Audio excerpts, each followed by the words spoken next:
Jonathan Young. Oh, this is going to be good. Right. Thank you, sir.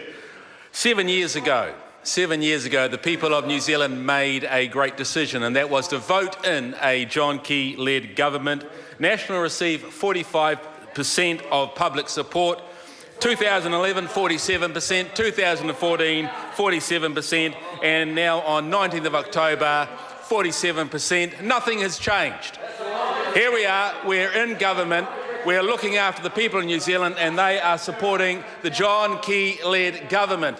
And what do we see in the opposition? We see a confused group of people who don't know who they are, don't know what they stand for, have to have all these people from offshore come and tell them who they are. And, sir, the people of New Zealand absolutely state, sir, in their lack of support to them, that they have no confidence in a Labour-led opposition. So it's quite interesting, you know, just in Taranaki in these last number of years, the number of treaty settlements that we have progressed is quite phenomenal when you compare what was not done under the previous government. And so this is the Taranaki region that, you know, suffered for many years, raiding parties from Waikato.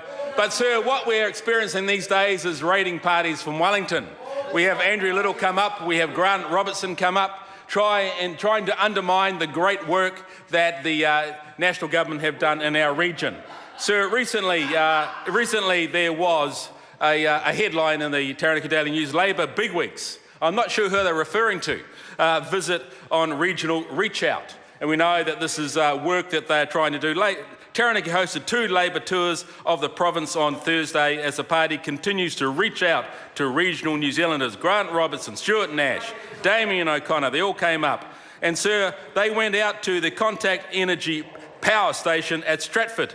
And Robertson said there was an increased interest in the Stratford power station since the Contact Energy had shut down their Otahuhu power station for good on September 30th. Sir, this is the person who is the spokesperson for finance on the Labour benches, and he said, however, the power station, like other regional infrastructure, was in desperate need of upgrades to bring it into the 21st century. Sir, I find that quite unusual, and I find it quite interesting that that was said. And I guess, sir, what we can see is that Labour are out and busy finding out about what's happening in the regions. Sir, that's what they said. Desperate upgrade needed to bring in the 21st century. So needing to understand his sublime commentary on energy generation infrastructure, I wrote a letter to the editor seeking the paper's wisdom. Sir, in Grant Robertson referring to regional infrastructure needing a desperate upgrade, I wasn't sure which of Contact Energy power stations in Stratford he says needs upgrading. Could it be the 377 megawatt station that Contact described as a large, efficient, modern plant, being one of the largest gas turbines in the world, housed in a single building constructed from special metals and featuring advanced cooling systems? Was that the one? Or perhaps it was the other power station needing to be brought into the 21st century? Could it be Contact's 200 megawatt gas-fired peaking power station in Stratford, the one that Hekia Parada, Chester Burrows and myself accompanied the Prime Minister to, which he opened on the 31st of May 2011?